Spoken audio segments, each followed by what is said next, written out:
নমস্কাৰ বন্ধুসকল, আজি মই আপোনালোকক জনাম গৰুড় পুৰাণ অনুসৰি 5টা কথা যি আপুনি কাকো ক'ব নালাগে। বলক ভিডিঅ'টো আৰম্ভ কৰোঁ। প্ৰথম কথাটো হ'ল, যদি আপোনাক কোনোবা মানুহে অপমান কৰে বা আপোনাক ইনচাল্ট কৰে, সেই কথাটো আপুনি কাকো ক'ব নালাগে। ইয়াৰ ফলত আপোনাৰ বন্ধু বান্ধৱ পৰিয়ালৰ মানুহে আপোনাক কথা ক'বলৈ ডৰ নকৰিব বা আপোনাক ইনচাল্ট কৰিবলৈ ভয় নকৰিব।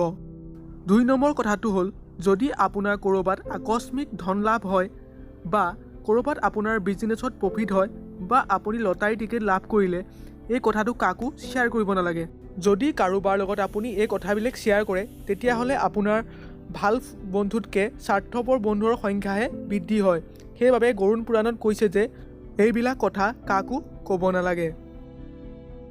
3 নম্বৰ কথাটো হ'ল, আপোনাৰ পৰিয়ালৰ ভিতৰুৱা কাজিয়া বা বিভিন্ন কথা বতৰাবিলাক কাকো শ্বেয়াৰ কৰিব নালাগে আৰু ওচৰ চুবুৰীয়া মানুহকতো ভুলতো শ্বেয়াৰ কৰিব নালাগে আৰু বন্ধু বান্ধৱৰ আগতো ক'ব নালাগে। এইবিলাক কথা নিজৰ মনৰ মাজতে ৰাখি থ'ব লাগে। 4 নম্বৰ কথাটো হ'ল, যদি আপুনি ক'ৰবাত দান দক্ষিণা কৰে বা দুখীয়া লোকক আহাৰ গ্ৰহণ কৰোৱায়, এইবিলাক কথা কেতিয়াও কাকো ক'ব নালাগে।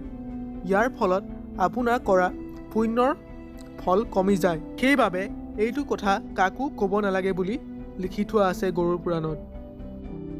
5 নম্বৰ কথাটো হ'ল, আপোনাৰ ভৱিষ্যতৰ কথা বা আপুনি কি কিনিব বা কি কৰিব, এইবিলাক কথা কাকো শ্বেয়াৰ কৰিব নালাগে।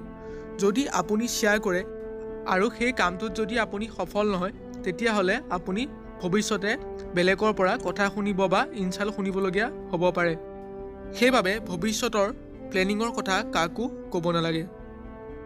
যদি আপোনালোকৰ ভিডিঅ'টো চাই ভাল লাগিলে, তেনেহ'লে চেনেলটো ছাবস্ক্ৰাইব কৰি দিব আৰু বেল আইকনটো ক্লিক কৰি দিব আৰু ভিডিঅ'টো এটা লাইক কৰি থৈ যাব।